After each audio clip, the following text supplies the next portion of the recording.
8ನೇ ತರಗತಿಯ ಪಠ್ಯ ಪುಸ್ತಕದಿಂದ ಟಿಪ್ಪು ಸುಲ್ತಾನ್ಗೆ ಕೋಕ್.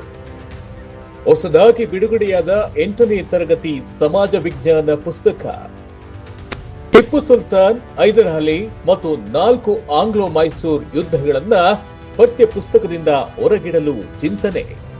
ಬ್ರಿಟಿಷರ ವಿರುದ್ಧ ಮೈಸೂರು ಅರಸರು ಹೋರಾಡಿದ್ದು ಈ ವಿಷಯಕ್ಕೆ ಹೆಚ್ಚು ಮಹತ್ವ ನೀಡಿಲ್ಲ ಎಂದು ವರದಿ. ಪ್ರತಿಯೊಂದು ಯುದ್ಧಗಳನ್ನ ಸೇರಿಸುವುದರಿಂದ ಮಕ್ಕಳಿಗೆ ಗೊಂದಲವಾಗುತ್ತದೆ ಎಂದು ಈ ನಿರ್ಧಾರ. ಎನ್ಸಿಇಆರ್ಟಿ ಹೊಸದಾಗಿ ಬಿಡುಗಡೆ ಮಾಡಿದ 8ನೇ ತರಗತಿಯ ಸಮಾಜ ವಿಜ್ಞಾನ ಪಠ್ಯ ಪುಸ್ತಕದಲ್ಲಿ ಮೊಘಲರ ಕ್ರೂರತೆ ಎತ್ತಿ ತೋರಿಸಿದ ವಿಚಾರ ಈಗ ಸಖತ್ ಸುದ್ದಿಯಾಗುತ್ತಿದೆ. ಜೊತೆಗೆ ಟಿಪ್ಪು ಸುಲ್ತಾನ್, ಹೈದರ್ ಅಲಿ ಮತ್ತು 4 ಆಂಗ್ಲೋ ಮೈಸೂರು ಯುದ್ಧಗಳನ್ನ ಪಠ್ಯದಿಂದ ಹೊರಗಿಡಲಾಗಿದೆ. Exploring society India and beyond ಭಾಗ 1 ಎಂಬ ಪುಸ್ತಕದಲ್ಲಿ ವಾಸ್ಕೋಡಿ ಗಾಮದಿಂದ ಆರಂಭವಾಗಿ ಪ್ಲಾಸಿ ಕದನದವರೆಗೆ ಅಧ್ಯಯನಗಳಿವೆ. ಯುರೋಪಿಯನ್ನರ ಆಗಮನದ ಬಗ್ಗೆ ಹೇಳಿ ಭಾರತದ ಮೇಲೆ ನಡೆದ ಆರ್ಥಿಕ ಶೋಷಣೆ, 1857ರ ದಂಗೆ ಮತ್ತು ಲೂಟಿಯನ್ನ ಎತ್ತಿ ತೋರಿಸುತ್ತಿದೆ. ಆದರೆ ಬ್ರಿಟಿಷರ ವಿರುದ್ಧ ಮೈಸೂರು ಅರಸರು ಹೋರಾಡಿದ್ದ ವಿಷಯಕ್ಕೆ ಹೆಚ್ಚಿನ ಮಹತ್ವವನ್ನ ಈಗ ನೀಡಿಲ್ಲ. ಟಿಪ್ಪು ಸುಲ್ತಾನ್ ಬದಲಿಗೆ ಎನ್ಸಿಇಆರ್ಟಿ ಫಕೀರ್ ದಂಗೆ, ಕೋಲ್ ಮತ್ತು ಸಂಥಾಲ್ ದಂಗೆಗಳು ಮತ್ತು ಆಂಗ್ಲೋ ಮರಾಠ ಯುದ್ಧಗಳ ಬಗ್ಗೆ ಮಾಹಿತಿಯನ್ನ ನೀಡಲಾಗಿದೆ.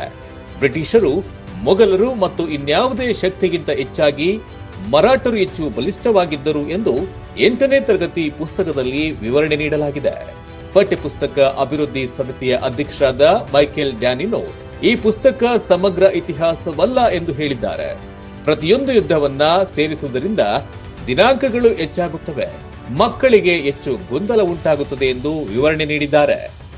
ಮೈಸೂರಿನ ರಾಜನಾಗಿದ್ದ ಟಿಪ್ಪು ಸುಲ್ತಾನ್ ಬಗ್ಗೆ ಈ ಹಿಂದೆಯೂ ಸಹ ಹಲವು ಬಾರಿ ವಿವಾದಗಳು ಸೃಷ್ಟಿಯಾಗಿತ್ತು.